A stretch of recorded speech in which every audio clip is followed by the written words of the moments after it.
자, 녹내장 중에도 만성이 있고요, 급성이 있어요. 대부분은 만성 녹내장인데 급성인 경우는 동공이 커지면서 이 홍채가 수축하게 되면은 그 홍채 쪽 근육, 선모체 근육이 물이 빠져가는 구멍이 있는데 그 부분이 갑자기 콱 막힐 수가 있어요.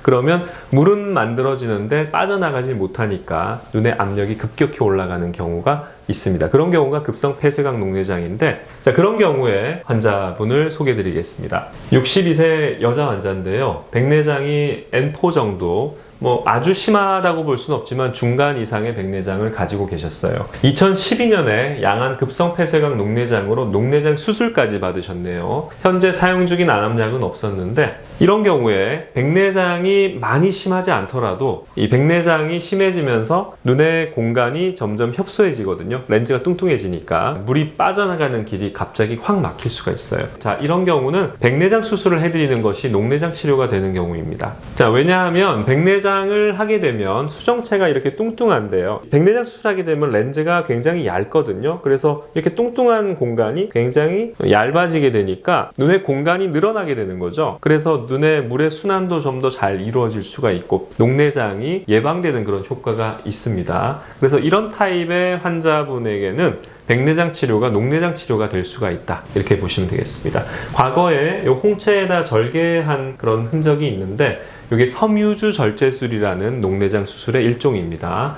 이 수술을 받으셨고 앞쪽의 공간이 굉장히 좁았습니다. 각막의 후면과 수정체 사이의 공간이 거의 없어요. 양쪽 다. 그런데 홍채도 보면은 손상이 돼서 동공 크기가 불규칙하죠. 이게 동그랗지가 않고 이쪽은 더 커져 있고 이쪽은 더 좁아져 있고, 그리고 여기 보면 홍채의 하얀색 혼탁이 보이는데 이건 뭔가 예전에 이벤트가 지나간 흔적입니다. 오래전에 수술을 했는데 이 수술로 인한 녹내장 치료 효과는 없어졌다, 이렇게 보시면 될 것 같아요.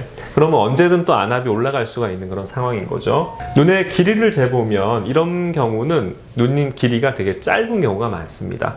안구가 짧으면서 결국에는 눈의 크기가 작기 때문에 눈의 물의 흐름이 원활하지 않게 되는 것이죠. 자, 그래서 그 흐름을 원활하게 위한 방법이 백내장 수술이라고 말씀드렸죠. 수술이 훨씬 어렵습니다. 눈의 안쪽의 공간이 좁기 때문인데 굉장히 섬세하게 수술을 해줘야 되고, 눈의 공간이 적은 것도 그렇지만 이런 경우는 렌즈를 지지하는 인대가 굉장히 약해져 있는 경우가 많기 때문에 또 수술이 어려울 수가 있습니다. 자, 수술 전에 비해서 수술 후에 눈의 공간이 훨씬 깊어졌어요. 각막의 후면과 렌즈 전면 사이의 거리, 각막의 후면과 렌즈 사이의 거리가 그냥 눈에 보시기에도 훨씬 더 깊어진 걸 볼 수가 있죠. 물이 이 홍채 뒤쪽에서 만들어져서 앞쪽으로 이렇게 나와서 이쪽 구멍으로 물이 나가게 되는데 이 공간이 훨씬 열리게 되니까 밸브가 잠겨 있던 게 열리는 그런 효과가 생기게 되는 거죠. 그래서 녹내장 치료가 되는 거죠. 자, 왼쪽 눈 같은 경우는 홍채가 균일하지가 않고 원래는 밝을 때 줄어들었다가 그 다음에 어두울 때 커져야 되는데 잘 줄어들지 않는 그런 반응성이 떨어지는 그런 분이셨어요. 그래서 렌즈를 뭘로 할까 고민을 하다가 회절형 링은 빛번짐이 좀 많을 수가 있을 것 같았어요. 왜냐하면 야간에 동공이 커지기는 하지만 이 동공 반응성이 빛번짐이나 눈부심에 영향을 많이 주기 때문에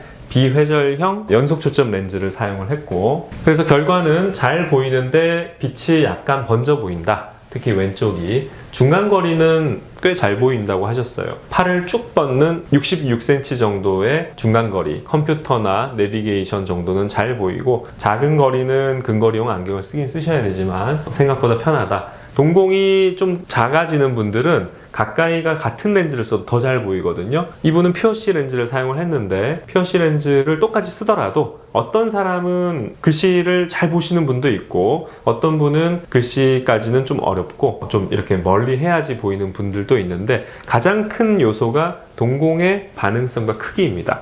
이분은 좀 떨어져 있기 때문에, 하지만 다초점 렌즈를 하기는 좀 부작용이 걱정이 되고, 그렇다고 단초점을 하기에는 근거리가 너무 안 보이기 때문에 타협점으로 저는 좋은 선택을 하셨다고 생각을 합니다. 시력이 원래 0.15, 0.6이었는데 1.0, 1.0 양쪽 다 시력이 좋고, 중간 거리는 J2, 근거리는 J4까지 보시니까 충분히 좋은 결과를 저는 얻었다고 생각을 하고 환자분도 굉장히 만족하셨습니다. 왼쪽 눈에 빛번짐이 계속 좀 심하다 또는 불편하다라고 하시면 동공 성형술을 통해서 좀 더 빛번짐을 줄일 수 있겠지만 이 동공을 꿰매게 되는 거거든요. 동공을 꿰매게 되면 밤에는 동공이 또 커지지 않기 때문에 야간에 야맹증이라든지 이런 게 또 생길 수가 있어서 저는 추가적인 수술은 더 하지 않는 것을 권해드렸습니다.